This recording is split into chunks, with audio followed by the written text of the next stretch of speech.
কি হলো, আপনি আমার গায়ে রং মারলেন কেন?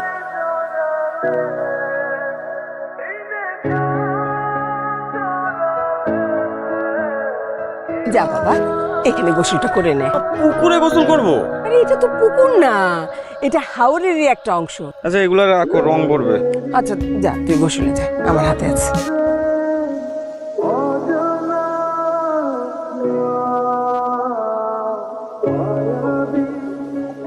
আপনি কি আমাকে কিছু বলবেন?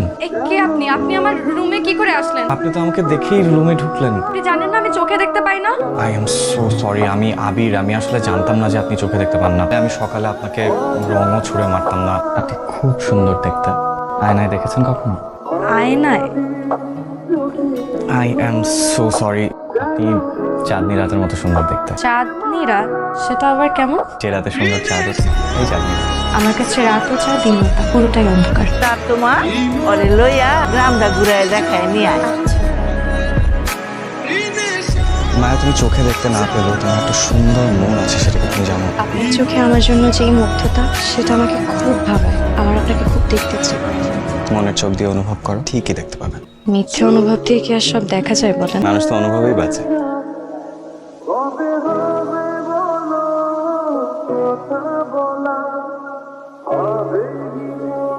কি রে আবির, তুই এইখানে আমাকে ধরে নিয়ে আসলি কেন?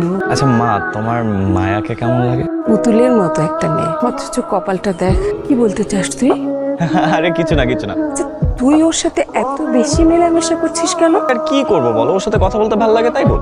ওই পর্যন্তই যেন থাকে, মনে থাকবে? হ্যাঁ মনে থাকবে। তোমার সংসার করার কোনোদিন ইচ্ছা হয় না? প্রত্যেকটা মেয়েরই তো স্বপ্ন থাকে তার নিজের ছোট্ট একটা সুন্দর সংসার হোক, কিন্তু জানেন কপাল বলতেও একটা জিনিস আছে। সবার কপালে আবার সুখ সয় না। আমার মতন মেয়েকে কেই বা বিয়ে করে না বলুন? দেখবে তোমার একটা সুন্দর বিয়ে হবে, সুন্দর একটা সংসার হবে। মায়া, তুমি একদম চাঁদের মতো সুন্দর।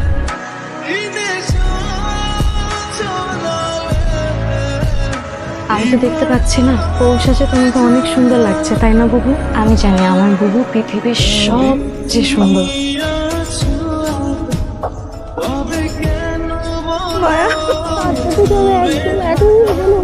কেন তুই একা হবি? আমি কি একবারে চলে যাচ্ছি? তোমার আমার কথা মনে পড়বে না বুবু? তোর কথা আমার অনেক বেশি মনে পড়বে। তুই ভালো থাকিস আর নিজের যত্ন নিস।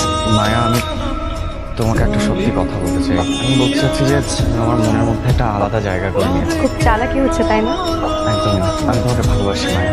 কি? আমি তোমাকে ভালোবাসি। আবির, আমার মনে হয় এবার একটু বেশি বাড়াবাড়ি হয়ে যাচ্ছে। দেখো, আমি তোমাকে সত্যি সত্যি ভালোবাসি। কাল চলে যাচ্ছি, কিন্তু আমি আবার আসবো। যখন আসবো একেবারে বিয়ের প্রস্তাব নিয়ে। দেখো আবির, মিশতে যাওয়া ফুল যেমন কোনোদিন ফুটে না, তেমনি একটা অন্ধ মেয়েরও জীবনে কোনো চাহিদা, কোনো স্বপ্ন থাকে না। আমার জীবনে কোনো স্বপ্ন নেই, কোনো চাহিদা নেই। আমরা কিন্তু চাইলেই একসাথে বাঁচতে পারি না। এটা কোনোদিনও সম্ভব না।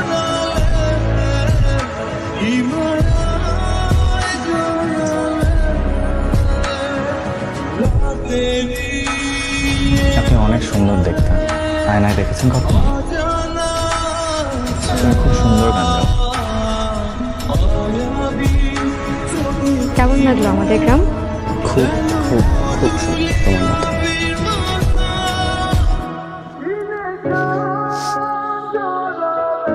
আয়, আরে ওঠ। মা, আমি যাবো না। যাবি না মানে? মা, আমি মায়াকে ভালোবাসি। মা, আমি ওকে ছাড়া এখান থেকে যাবো না। একটা অন্ধ মেয়েকে পছন্দ করলি তুই? মা, আমি এত কিছু জানি যে ওকে ছাড়া আমি একটা মুহূর্ত থাকতে পারবো না। যেতে পারোনি? তোমাকে ছাড়া আমি যেতে পারবো না মায়া। আমি তোমাকে ভালোবাসি, আমি তোমার সাথে থাকতে চাই। তাতে কে কি বললো আমার কিচ্ছু যায় আসে না। তুমি ভুল মানুষের কাছে এসেছো। আমি তোমার সামনে একটা সুন্দর ভবিষ্যৎ হবে। আমার ভবিষ্যৎ কখনোই সুন্দর হবে না যদি তুমি না থাকো। তুমি কি আমাকে চাও না মায়া? তোমাকে তো আমি প্রথম সেদিনই চেয়েছিলাম, যেদিন তুমি আমাকে মনের চোখ দিয়ে দুনিয়া দেখার কথা বলেছো। তুমি খুব ভালো মানুষ, আমি তোমার যোগ্য না। তুমি আমার যোগ্য।